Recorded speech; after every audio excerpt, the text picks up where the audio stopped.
திமுக பொருளாளர் மு.க.ஸ்டாலின் விழுப்புரம் மாவட்டம் மயிலம் சட்டமன்ற தொகுதியில் திமுக வேட்பாளர் மாசிலாமணியை ஆதரித்து பிரச்சாரம் மேற்கொண்டு வருகிறார். அந்த நேரடி காட்சிகளை இப்போது பார்க்கலாம்.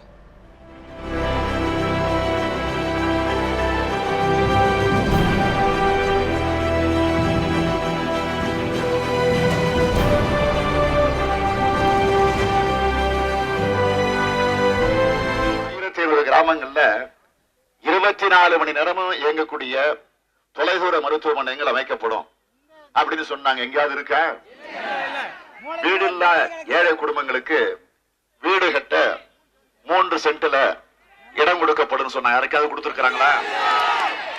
3000 மெகாவாட் சூரிய ஒளி மின்சாரம் தயாரிப்போம் அப்படின்னு சொன்னாங்க. செஞ்சிருக்கிறாங்களா? இல்ல. ஆக எதுவும் கிடையாது. அதனால்தான் கலைஞர் அவர்கள் தொகுதி அளவில், மாவட்ட அளவில், மாநில அளவில் நாங்க ஆட்சிக்கு வந்தா என்னென்ன செய்ய போறோம்னு மிக தெளிவாக எடுத்து சொல்லி இருக்கிறார்கள். ஆக கலைஞர் எப்போது சொன்னதைத்தான் செய்வார், செய்வதைத்தான் சொல்வார். தேர்தல் அறிக்கையிலே முதல் உறுதிமொழி என்ன? மதுவிலக்கு அமல்படுத்தும். ஆக மதுவிலக்க அமல்படுத்துவோம் என்று முதல் அறிவிப்பு. அடுத்து இரண்டாவதாக தலைவர் கலைஞர் அவர்கள் சொல்லி இருப்பது லோக் ஆயுதா. லோக் ஆயுதா என்பது என்ன?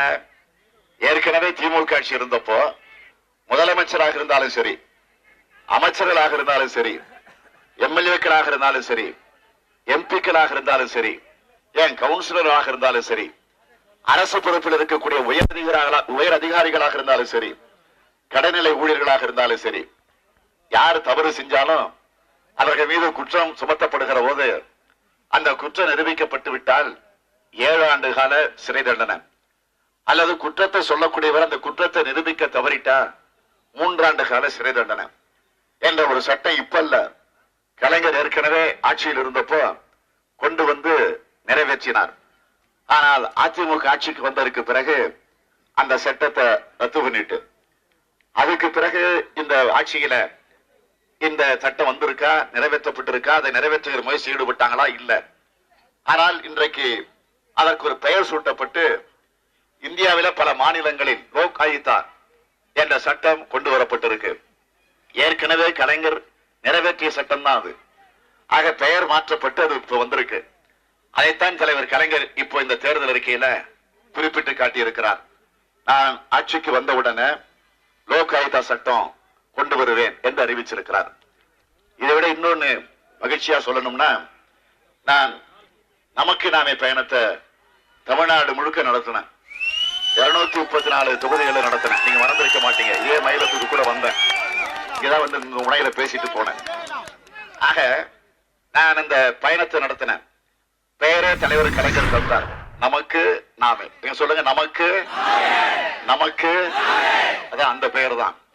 ஆக அந்த பெயரை தாங்கி நான் தமிழ்நாட்டில் இருக்கக்கூடிய 234 தொகுதிகளில் விவசாயிகளை சந்திச்சேன், நெசவாளர்களோடு கலந்து பேசினேன், தொழிலாளர்களை சந்திச்சேன், அதே போல இளைஞர்களை சந்திச்சேன், மகளிரை சந்திச்சேன், பட்டதாரிகளை சந்திச்சேன், மாற்றுத்திறனாளிகளை சந்திச்சேன், அரசு ஊழியர்களை, ஆசிரியர் பெருமக்களை, ஓய்வு பெற்றிருக்கக்கூடிய அரசு ஊழியர்களை, இப்படி அதே போல மாணவர்களை. நான் எந்த மாவட்டத்துக்கு போனாலும் அந்த மாவட்டத்தில் இருக்கக்கூடிய ஒவ்வொரு மாவட்டத்தில் இருக்கக்கூடிய மாணவர்களை சந்திக்காம நான் சென்றதில்லை. ஏன்னா அவங்கதான் வரக்கூடிய காலத்தை நிர்ணயிக்கக்கூடியவங்க. அவங்கதான் இந்த நாட்டினுடைய எதிர்காலம். ஆக அதனால்தான் இப்ப நானும் மாணவனை போல வந்திருக்கிறேன். இதை கூட கேள்வி பண்ணாங்க, கலர் சட்டை கலர் பேண்ட் போட்டுக்கிட்டு போறான்னு கிண்டல் பண்ணாங்க. ஏதாவது ஷூட்டிங் போறான் அப்படின்னு. ஷூட்டிங் இல்ல, மீட்டிங் வந்திருக்காங்க.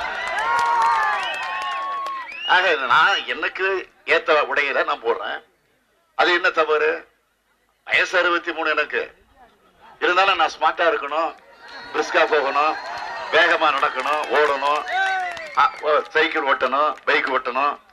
ஆக அதுக்காக என்னுடைய வசதிக்காக போடுறேன். இது என்ன தவறு? ஆக மாணவர்களாக நானும் இருக்கணும் என்கிற அந்த உணர்வு எனக்கு தானாக வந்துடும். ஆக அதனாலதான் ஒவ்வொரு மாவட்டத்துக்கும் போய் நான் மாணவர்களையும் சந்திச்சேன். அப்படி